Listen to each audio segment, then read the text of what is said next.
been a scorching hot summer here in Southern California, but in less than a month, we're going to bring things inside for the 2015-2016 Anaheim Ducks High School Hockey League season here from the rinks at Anaheim Ice. And tonight, we are going to cover the coaches meeting and grab some coaches and interviews for you here on Black Dog Enterprises. Hello, everybody, and welcome inside Club 32 here at the rinks at Anaheim Ice. I'm Erik Pessolano, along with my partner Chuck Lejsek. We're back for a 7th season here at the rinks at Anaheim Ice for the Anaheim Ducks High School Hockey League, and it is our 3rd here on Black Dog Enterprises, and we're really excited for everything that's about to transpire this season. It was really amazing back in the 14-15 season, Chuck. We saw a couple of upsets in our championship games, and hopefully we get to see a lot more of that this season. Yeah, exactly. You talk about start off on the Division II level. You had an outstanding game by Villa Park. Villa Park came in there basically as David, and boy, he came out slinging that stone and knocked off the mighty Goliath. Anders Holmgren was absolutely outstanding, leading Villa Park to victory. On the D1 level, you had a surprise back and forth. Orange Lutheran basically scored, I believe, in the second period, and then it was the absolutely outstanding goaltending antics of my buddy A-Squared, otherwise known as Austin Alarcon, and he leads his squad to a victory. However, when they go into the national finals, it was Santa Margarita that actually was the eventual runner-up to the national championship last year. Yeah, it was a great season for both those teams all the way around. We can't wait to see what's in store here. We are less than a month away now for the action of the 2015-2016 season. We're here to get you ready for this new ADHSHL season. We're going to talk with League Commissioner Matt Blanchart. Champ Baginski is here with us as well, and hopefully a couple of coaches are going to stop by and we'll get some words from them as we cover the coaches meeting here for the kickoff in the 2015-16 season. So stick around. It's going to be a lot of fun. Yeah, it certainly was a fantastic year in 2014-2015, and the 15-16 season is just upon us here, a little less than a month away. And we talk about Division I and all the changes going on there, Chuck. Down from 7 teams last year, now we're at 5. Servite and Damien have dropped down to Division III, but we're still going to see some great competition between Bellarmine, Orange Lutheran, J. Sarah, Santa Margarita, and Edison. Well, I think to start off with, Orange Lutheran is just an absolutely fantastic season last year, going all the way up to the national final, not to the national finals, but to nationals. And then one thing is, though, you're going to have Santa Margarita as well as the Eagles made their second national championship appearance. They've won one, and unfortunately, I believe they lost 4-2, something like that. They lost last year in the finals. Yeah, they came up just a little bit short from against Regis Jesuit of Colorado, a team they had beaten earlier in the tournament, came back and fell short by just a couple of goals. But you look at a Santa Margarita team who's always reloading. There's no rebuilding for Santa Margarita. It's just reloading.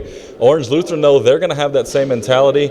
A little bit later on, we're going to talk to Coach Dan Adams and see what Orange Lutheran has in store. But boy, they had a lot of firepower last year. They lost some of it, so now they got to figure out a way to rebuild. No, exactly. And also, let's not leave out, you also have the other schools as well. You have basically J. Sarah, the founding father of this team. They always seem to find a way to reload and make themselves competitive as well. Then you got that team from the great up north as well, Bellarmine. Always scrappy, always doing what it has to do, and that team is on a roll, always on a roll as well. It'll be the 3rd season for Bellarmine here in Division I, so it's always great to see the Bells. Everyone's so great up in San Jose, exactly, by the way. They give us a lot of support. We love them. And let's not forget the 5th and final squad, and unfortunately the only public school in this basically Division I, and that is the Edison Chargers. Edison always seem to come back, and that they always have some power too. It took them a while, but finally they jumped up there. I actually thought they would be one to challenge Orange Lutheran last year. Yeah, they were somewhat of a surprise at some points in the season when they would come out. They beat Orange Lutheran last year. It was the Lancers' only loss in league play, so they're going to try to build on that momentum and come out and see what they can do here in the 15-16 season. Can't wait to see what happens. It's going to be fun, so Division I, keep an eye out for that. Of course, they're the cream of the crop, and they will have all the spotlights on them in the upcoming year. Don't forget, all season long, you can log on to ADHSHL to keep up with everything Anaheim Ducks High School Hockey League. You can get live stats during the game and also find out the schedules and the times of all the games during the upcoming season. Log on to ADHSHL.com for more information. We're here with Orange Lutheran head coach Dan Adams of the Varsity Division 1 champion Orange Lutheran Lancers. And Coach, thanks so much for joining us. Last year was a wildly successful season for you guys. Had a lot of firepower on that team and were able to come away with a championship. What do you think was the biggest key to your guys' success last year? Just the teamwork. Everybody bought into what we were coaching them and what we were teaching them from day one.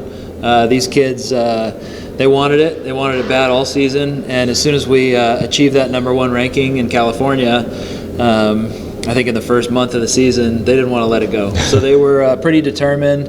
One of the things we had in the locker room all the time was be relentless and leave no doubt. Are some posters we had up in our room. And they truly did that all season. And we were very fortunate to see the success that we had. I don't think anybody, even including myself, thought we would go 40-7 and win 5 tournaments. But very fortunate, very happy for the guys. They worked really hard all season, and they deserved everything they got. Yeah, leave no doubt for sure. You guys last year in the regular season set the Anaheim Ducks High School Hockey League record for wins in a year with 15, going 15-1 in league play. Also, back-to-back appearances in the national championship last year. Came up just a little bit short, but still, what was the experience like for all the kids going out there for that tournament? It was a great experience. We came up a little bit short. We didn't perform how we wanted to. We got there a day early, had a practice, thought everything was going to go great, and then we ran into teams that had, I think the first team we played had 18 seniors, wow. And we had 3. So it was a little challenging, a little tough. We played teams that were bigger, stronger, faster, but what we brought away from it was a huge learning experience for us. We're already going to take a couple trips early this season to help prepare us for that later in the season as if we come up against those tougher, bigger, stronger teams. You talked about the seniors. You had 3 of them going into the national championship and throughout last season, of course. Now they have moved on. You lost another 2 players as well. How do you replace the firepower to get back to where you were last season? Well, we were very fortunate this offseason. We were able to replace those players with some more firepower.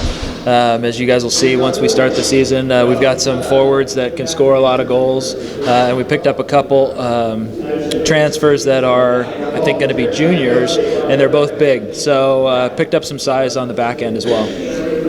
In high school sports, obviously, it's a lot different than collegiate or even pro. You have a lot of turnover sometimes year to year.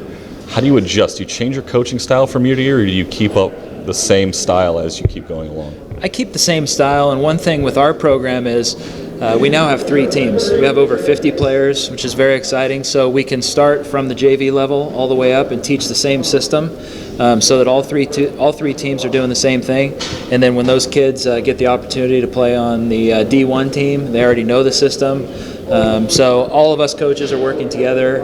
Every day we talk and we discuss what we're going to work on in practice, what we want to accomplish in games as far as how we want to go about running our systems. Certainly come a long way since that first season when there was only a couple wins to be had over the first few seasons, and now with you at the head of the program, you guys have just absolutely dominated over the last couple of seasons. So congratulations on all the success. We're looking forward to you guys being out on the ice this season, and congratulations on last year as well. Thank you. We're looking forward to getting out there. It's Coach Dan Adams of Orange Lutheran High School. We'll be seeing them on the ice soon here in less than a month. We're here with Champ Baginski, fan development and marketing manager. And Champ, here we are in season number 7 now. You started off with 1 back 7 years ago, and here we are now. It's unbelievable to see the progress the league has made, even going from 37 teams last year to 44 this year.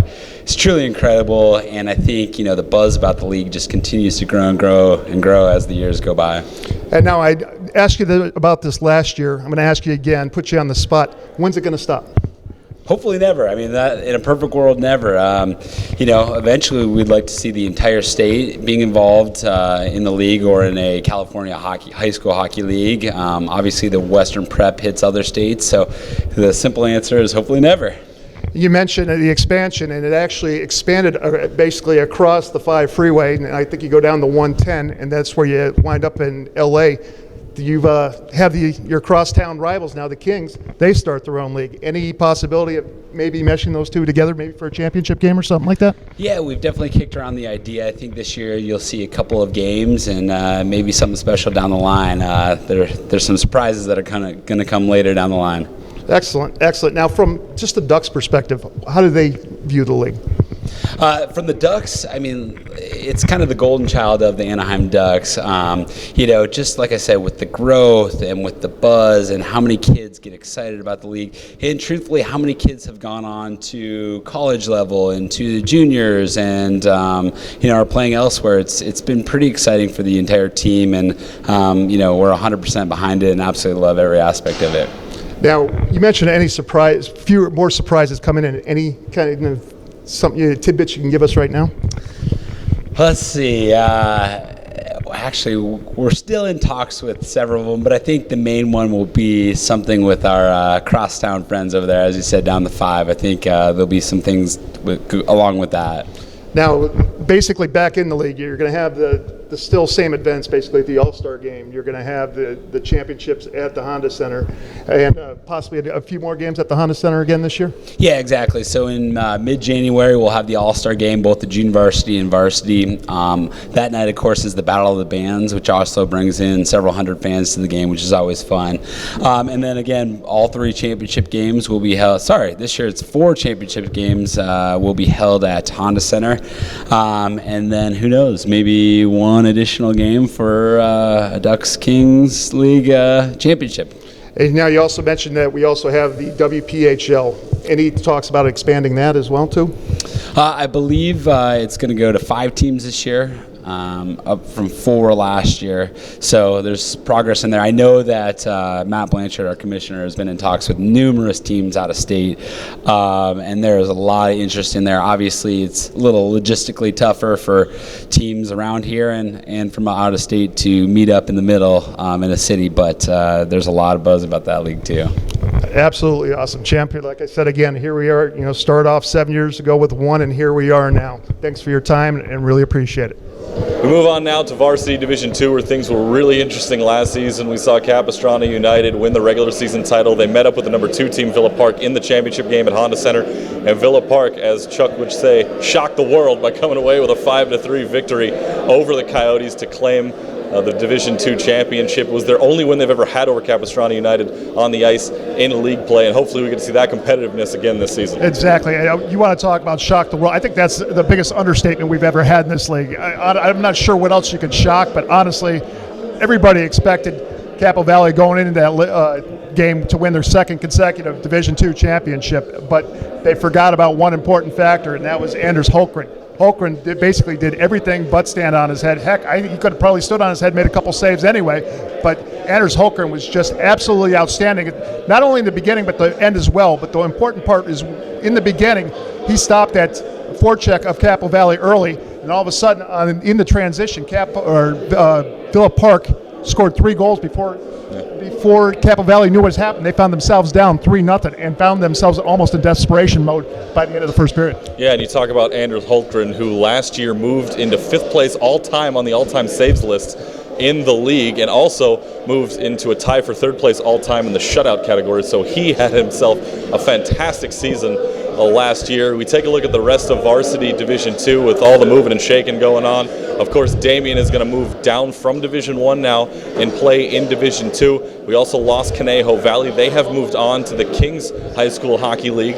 So we're going to see 8 teams at Division 2 this year, and the competitiveness should be right where we hope it will be. You have like Corona Norco, a team that basically was start off a little slow, but then they started building up and were kind of a factor in the playoffs, and not only at the end of the regular season, because they were the one team I believe that beat Capo Valley last year. Yeah, they were. Yeah. They were one of the teams that gave Capo Valley their first regular season loss, and then they came on strong in the playoffs. You have Damien dropping down from Division 1, where it's going to be interesting to see where they lie in this. Don't forget the last time that they played in Division 2, they were the eventual runner-up 2 years ago, so that's going to be interesting to see as well. You have La Jolla Country Day. It's going to be interesting to see. That was a young team last year, so we're going to see how they have grown over this past summer, so they're going to be interesting as well. Long Beach Prep, scrappy squad as well, always scrappy. Every time you see the size and just the size basically, and it seems like they always have a bunch of 8th or 9th graders on the ice, but they come back and they just shock you as well. So always a competitive team. On that note, La Salle, who's lost a lot of seniors from last year, so it's going to be interesting to see how they fare coming up in this season as well. You have Upland Christian, who's a team that's up on the move as well. And then finally, you got the league champion, defending champion in Villa Park. So it's going to be very interesting to see what goes on here in this 2015-2016 Division II season. I'm very interested to see what Upland Christian Academy can do, because that was a team last year that was a lot like Long Beach. Yeah, They would come out, they were going to hit you in the mouth and come out and play rough hockey. And Brett Ruiz, coming off an All-Star game MVP, he's the lone All-Star selection in UCA's history in that All-Star game last year. We'll see what he can do and what all the rest of the Eagles can do coming up this season. So Varsity Division II is going to be a lot of fun. There's going to be a lot of parity, and we'll see how it all goes down starting the second week of September. Don't miss any of the action of the Anaheim Ducks High School Hockey League this season. You can follow along and watch all of your favorite teams in Varsity Division I and select Varsity Division II and Division III games by logging on to Black Dog Enterprises. We'll be covering all of the games here in Varsity Division I from the rink's Anaheim ice, and you can go on to Black Dog Enterprises and watch every game in that division all season long. Chuck, one of the brand new additions this year to the Anaheim Ducks High School Hockey League is Varsity Division III. We have now 3 varsity divisions Wow. in the ADHSHL, and we're going to see a bunch of teams from all over the place join this division. A couple teams adding a squad in addition to their Varsity Division I team, and then a couple teams moving down to Division III. It's a mix between pure schools and combined schools, and that's really going to make for some interesting competition. Yeah, exactly, and that's the one thing I was like thinking about, when they created this league, and we finally see the teams like going, wow, this is going to be really interesting. You got some newcomers. You got Angelus League, right? Was it Big Five League? What do they call it now? Angelus League rivals. What do they call it? Parochial schools. Trinity League rivalry and stuff like that. So it's gonna be interesting. It would be great scheduling some of the one game during the big one that around the day before Anaheim Stadium. We'll talk about that later. But let's take a look through the league real quickly. You start off with Servite, who's moving down from D3 or D1, excuse me, and then you have Classical Academy, a new school we have known nothing about. You and I'm not sure you do. I don't even know where they're from. Yeah, at least not competitively. They're from down south, close to the San Diego area, so they'll be moving to Division III and a new addition to the league. And then you have Orange Lutheran, which basically I guess would be the feeder school for feeder team for their D1 team. They're putting a team in this new Division III. As then we have the newcomer that really makes it come around. The Trinity League come around, completes the Trinity League altogether, and that's Modern Day. So that's going to be really interesting to see how they come in. I'm sure they'll be coming in with some force. And then you have Chino Valley as well. Kappa United will also have a team down here, so that's going to be interesting to see as well. Bishop Amat, no, they're not new. No, they've been around, excuse me. Beckman in Irvine, right? Mm-hmm. And then you have Poway. Now, Poway was formerly known as San Diego Union. Yeah, okay, that makes some sense. And the new one, St. John Bosco, they're new. So it's going to be really interesting to see. You got some public and you got the parochial privates right there. So it'll be really interesting to see what goes on in this Division III. Yeah, St. John Bosco moving up from the junior varsity division now to play some varsity hockey. Same thing with Bishop Amat as well. So we're going to see a lot of new teams move up into a lot higher competition, and that's the kind of growth you're going to see in a league like this. Yes, exactly. It's going to be really interesting to see. And then you're going to see how Servite had a tough season last year. Maybe they're going to, not saying they're playing down, but they'll probably have some decent competition as well. And it could be interesting to see what kind of feeder teams that Kappa United and Orange Lutheran have as well. Needless to say, this league just continues to grow, and that's evidenced by the creation of Varsity Division III. So it should be a fun year down at the Varsity III Division with both pure schools and combined schools. Hi, we're back here with Commissioner Matt Blanchart, and Matt actually commissioned it from the beginning, from basically day one. And Matt, what do you think about the growth of this league so far? The growth has been phenomenal. I think going from one team in 2008 when we started with Jay Serra all the way up to this year we have 44 teams competing in the league at the ultimately 5 divisions has been a tremendous growth. And we are excited about that, and believe it or not, we have teams looking at 2016-2017 season already that couldn't make it in this year. So I know about that one special one, yes. Yeah, the growth is going well, and we don't see it stopping anytime soon. You mentioned the league added some teams this year. Can you expound on who we have added so far? We've added a whole new division as well. We've added a Division III in the varsity division, so that really helped out some teams. Some of the new schools that we have come on board are Chino Valley in the Chino Valley School District. Modern Day is the big one. We also have a bunch of schools down in San Diego. We have Carlsbad, Classical Academy, Poway, that came on board in San Diego. So we've had some good expansion there. With the Ducks and the Gulls starting down in San Diego, that's been a real benefit for us there. So we've got a lot of good new schools that are on board. The Division 3, as we mentioned, is the new division for the league. It's brand new this year, and that will play underneath the Division 1 and Division 2 in essence, but they will play by varsity rules, so we're excited for that. And that happens to be the biggest division of the 3 varsity divisions, so we hope we have found something there that fits the need. Basically, explain what's going to come on for basically special events coming on this year. Well, we always have the traditional events. We're going to have opening day. We haven't yet confirmed with the Ducks or talked with the Ducks, but last year we did a big event for that, so we're pulling for that. And each school can do its first game as a special game as well. We'll have the traditional All-Star games, the championship games. We are playing some games at the Honda Center. We will be playing some of the games down in San Diego at the Valley View, the old sports arena down there, the Valley View Arena, for some San Diego schools, which I think will be great. So the events that we put on, the kids, the student athletes traditionally like, and they're well received. So we're going to keep doing that, and we hope the attendance grows. And now also we mentioned Western Prep Hockey League again, and talking to Champ Baginski, there was some talk about some additions. Any flyers so far or anybody that you've known we've added, and how? Well, we've gone with the Western Prep League. Is again, it's the top upper echelon of the league. It doesn't really play every weekend here. They play showcase weekends throughout. That has grown to 5 schools. That's really the top premier division where the top competition will play. There's 3 weekends of the regular season, 1 in Colorado, 1 here, and 1 in Canada. And then the championship weekend is in Colorado. Oh, wow. There's 5 teams in that. It's being played in Colorado Springs, right outside USA Hockey, as they want to be involved with that. So we've got some interest from schools already for next season. One new local school here that's going to try to make the jump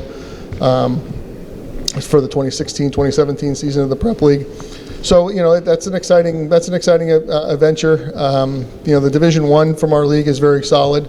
Those are some very good teams there. The players, student athletes in the league are great. We've got some great returning talent, which we're excited to see. So, I think with partnership with Black Dog that we've gotten the games online, and what Black Dog is bringing to the table this year, as far as entertainment value, coverage is fantastic. I think, especially the Division 1 schools will be excited to see what Black Dog does. So, we won't try to talk too much about that, but the Division 1 schools, I think, are in for a treat when they watch their games online. I know you mentioned the added Varsity Division 2. Explain the breakdown of that between that, basically 2 and 3. Yeah, well, 1 and 2 are the top divisions, and 1 is pure, which is national tournament eligible. Division 2 is the same level of play but combined schools, and Division 3 is the new one, which is slightly below those top 2 divisions and above JV, if you will. Yeah, exactly. So it fits that need. What we're really envisioning it for is a school that has a lot of underclassmen that are top-tier players. So if you're small in stature and don't want to play at the Division 1 and 2 level, that's where that 3 is. And we weren't sure what to expect when we first rolled it out, but again, it's the largest division. The opening game of that is going to be a pretty good matchup, I think. Okay, also, besides the varsity, you also now have a JV, and there's going to be 2-tiered group, correct? Correct, yeah. The JV is going to be 2 tiers. It's going to be what we're going to call an orange and a white division. The orange is going to be the top division, and white's going to be the slightly lower division. What we're doing is having them all play in a common division for the first 4 games.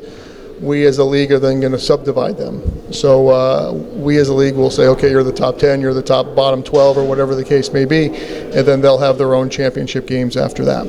Now, one thing that I'm grateful for, and I got to ask you this same thing, the press coverage that this league's received. Honestly, you started off, back with I mentioned 1 or 2 teams, and here we are now.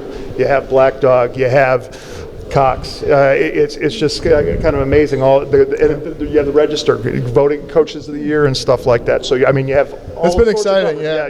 That's been a great land, air, and sea, I guess you would say. Great addition for us. We're happy with that. I mean, Dan Adams from Orange Lutheran was Coach of the Year last year, and Evan Kamba from Villa Park was the Player of the Year. So to be involved and included with all the other CIF sports, and for them to get that acknowledgement, I think was tremendous. They both earned it. They both had great seasons, and we're looking forward to better coverage, more coverage.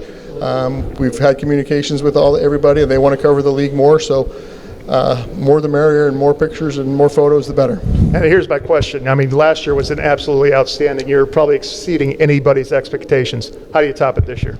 A good question. That's a good question. We're going to try to. Our goal is to keep giving what the student athlete and the schools want. This is their league. If they want some changes, we will adapt to that. There's really isn't too many playing changes, but hopefully if it grows as it grows and the competition gets stronger and the games get closer and we have more overtime games, that's what we're looking forward to. Those are the games that draw the fans, the rivalry games we're always a big fans of. So I don't know how we top it. We're just going to keep pushing the envelope and see where it stops. That's Matt Blanchart, Commissioner, Anaheim Ducks Hockey League. Well, Chuck, it was a great night here in Anaheim up in Club 32 for the coaches meeting to kick off the Anaheim Ducks High School Hockey League 2015-2016 season. Saw a lot of new faces out there here tonight getting information on the upcoming year, and it's going to be more fantastic tonight. Yeah, exactly. And I think it's a testament to the league's growth, honestly. I mean, starting off with one team, and now here we are with, 50-something? I mean, who knows, 44 teams? But it's just amazing how big this league has grown, and it's a testament tonight. So it'll be really interesting to see how this league progresses. Not a whole lot of rule changes on ice, so that'll make the game a lot more fluid for all of you returning here to watch our coverage on Black Dog Enterprises all season long. Just got a lot of new faces exactly. to learn. That's true. And it's going to be great. A lot more kids going to be out on the ice here at the rinks at Anaheim Ice, at the rinks Westminster Ice, Lakewood Ice. We got games down in San Diego, out in Palm Desert. Yeah, Palm Springs. And, of course, San Jose. We can't exactly. forget San Jose So with our friends up we're covering the state all around. So here we go. Yeah, it should be a lot of fun. Real quick, we want to give a special shout-out. Thank you so much to the Commissioner, Matt Blanchart, and to the Fan Development and Marketing Manager with the Anaheim Ducks, Champ Baginski, and also Orange Lutheran Head Coach Dan Adams for stopping by and chatting with us for a little bit as we preview this new season. Well, my partner, Chuck Lejsek, I'm Erik Pessolano, saying so long from Anaheim. We'll see you on September 12th as Black Dog Enterprises coverage of the Anaheim Ducks High School Hockey League begins. We'll see you then, everybody. So long. Don't forget, you can follow Black Dog Enterprises online on social media, on Twitter at BDE_video, and also you can follow us on Facebook as well. And for the league, you can log on to its website, ADHSHL.com, and also check them out on Twitter as well, at ADHSHL, and you can now follow them on Instagram as well. So look out for that. And we will see you on Black Dog Enterprises this year. We will cover all the Varsity Division 1 games and select Division 2 and Division 3 games.